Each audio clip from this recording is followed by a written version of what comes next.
বন্ধুরা তোমরা কেমন আছো? আজকে বানাবো আমি ভাপা ডিমের ঝোল। ভাপা ডিমের ঝোল বানানোর জন্য 4টি ডিম আমি ভেঙে নিয়েছি। ভেঙে এবার ফেটিয়ে একটা টিফিন কারিতে আমি একটু তেল মাখিয়ে ডিমটা আমি দিয়ে দিয়েছি। দিয়ে এবার ভাপা বসিয়ে দিয়েছি। দেখো আমার ভাপা হয়ে গেছে। এবার আমি ছোট ছোট করে পিস করে নেব, পনিরের মতো পিস করে নিয়ে এবার আমি দেখো দেখিয়ে দিচ্ছি। এরকম ছোট ছোট করে পিস করে একটু নুন আর হলুদ দিয়ে ভালো করে মেখে এবার আমি কড়াইতে তেল দিয়ে এবার একটু ভেজে নেব। ভেজে নেওয়ার পরে এবার দেখো আমি তুলে দেবো।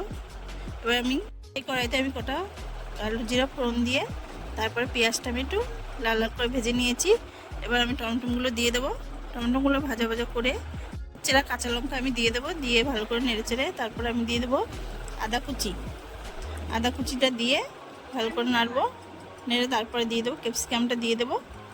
ক্যাপসিকামটা দিয়ে একটু ভালো করে নেড়ে চেড়ে তারপরে দিয়ে দেবো স্বাদ মতো নুন দিয়ে ভালো করে নেড়েছে। তারপরে দিয়ে দেবো হলুদ 1.5 চামচের মতো, জিরার গুঁড়ো 1/2 চামচ দিয়ে এবার ভালো করে নেড়ে নিয়েছি। তারপরে দেবো আমি গোলমরিচের গুঁড়ো, ধনিয়ার গুঁড়ো দিয়ে ভালো করে নেড়ে চেড়ে জল দিয়ে দেবো। জল দেওয়া দেখো হয়ে গেছে। আমি ভালো করে নেড়ে নিচ্ছি। তোমাদের যদি আমার রান্নার ভিডিওটি ভালো লাগে তাহলে আমাকে সাবস্ক্রাইব, লাইক, কমেন্ট, শেয়ার করে দিও। একটু টমেটো সস দিয়ে দেবো।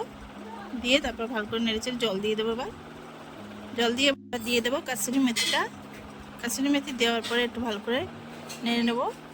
নেড়ে তারপরে এবার নেড়ে চেড়ে যখন ফুটে যাবে তারপরে আমি দিয়ে দেবো ডিম ভাপাটা দিয়ে ভালো করে নেড়ে চেড়ে তারপর দেখো কালারটা কত সুন্দর এসছে।